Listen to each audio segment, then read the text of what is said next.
My name's Anthony Haughey and I've been artist in residence in ArtLink Fort Dunree since June. I'm what is described as a socially engaged artist, but really a visual artist. My background is actually in photography and film, but in recent years my practice has developed into more socially engaged practice, which is collaborative, which is participatory, which is working with diverse communities to make work and to agree to make work in a very particular direction. But more recently, I've been appointed artist in residence in the National Museum of Ireland as well. But arguably, I think that was on the back of this residency in ArtLink Fort Dunree because I'd been developing the proposal here. And what I was thinking about was the Anglo-Irish Treaty signing, which the centenary commemoration is on Monday the 6th of December.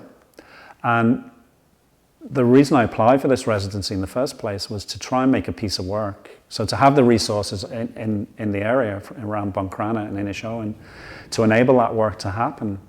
So it's really exciting to reach this point. Really since June, I've worked with more than 60 people through workshopping, through flag design, and producing together. So we're just at this stage now preparing for an art intervention, which is really taking over the fort on the eve of the Anglo-Irish Treaty signing.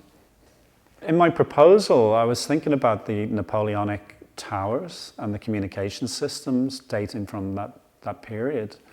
And I thought it would be a more kind of performance-based work that would trigger something around the coastline and using flags, using semaphore as a way to communicate across Ireland. But as it got refined and when I came here, I kind of realized that when I saw the architecture, for example, of the museum, I'd never been here before.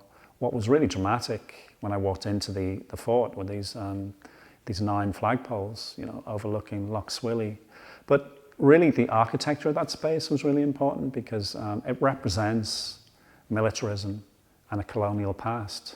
So I started to think about how we might make a citizen action together. So the idea of reaching this point of the centenary of the Anglo-Irish Treaty signing, it asks interesting questions about cultural identity. So 100 years ago, it was really clear. It was a battle between unionist, Protestant, loyalist factions and its opposite, Catholic, Republican, nationalist. So that battle for hearts and minds was really binary, I would say. But today, of course, it's really complex because when we think about cultural identity, we've moved into a much more multi-ethnic society. We now live in a country that speaks 65 languages. And also you have to, cultural identity is also about other things.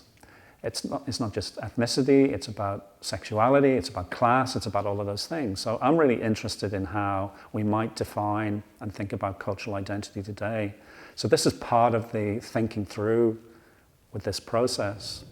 So on Sunday, the 5th of December, the plan is all the participants who design flags will come to Fort Dunree, and as citizens, we'll raise flags above Fort Dunree. And the idea is to kind of move away from that kind of militaristic history and to consider what a republic looks like today, but primarily through the lens of being a citizen in a republic.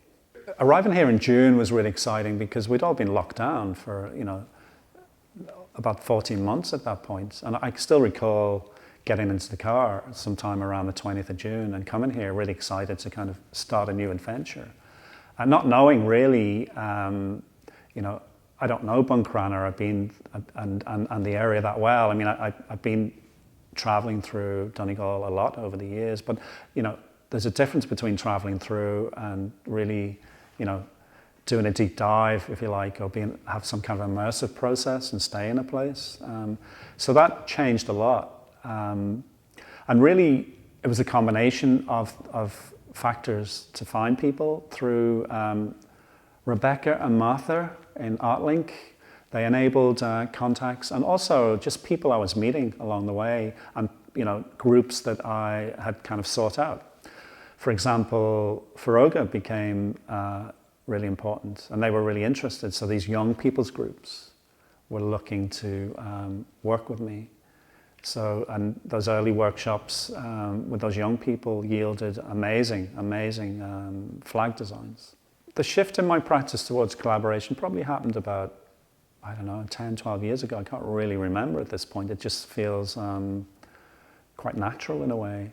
I think even my photographic practice quite early on, my process has always been an immersive one. So for example, if I was working on a photography project or a film project, it wouldn't be fleeting. My instinct is to stay around really and you know, get to know people better, engage in a particular way. So collaboration has been really natural. What's exciting about collaborative projects is you always learn new skills, but more importantly, learn from other people. So there's a certain kind of democracy in that, or exchange of ideas, and you know, especially with longer term projects. Through collaboration, I mean, I learn as much from participants and collaborators as that I'm giving back, so that there's always that kind of give and take. And I've been doing this a long time now, and of course, you know, what you also find is incredible skills. I mean, there was people who'd worked here in Buncrana in the Fruit of the Loom factory. One guy in particular being a pattern cutter, and just incredibly creative people, you know, who just brought something really fresh to the project. So it's really, yeah, it's really from the people, I think, that you learn most. But at the same time, you know, it's such a joy as well to spend that time here, because I've always, you know, Donegal is one of my favourite places, and I've always come here in different parts of Donegal. So having that time to have a more intensive engagement here has been, you know, really good. Like I feel like I'll miss it already, you know.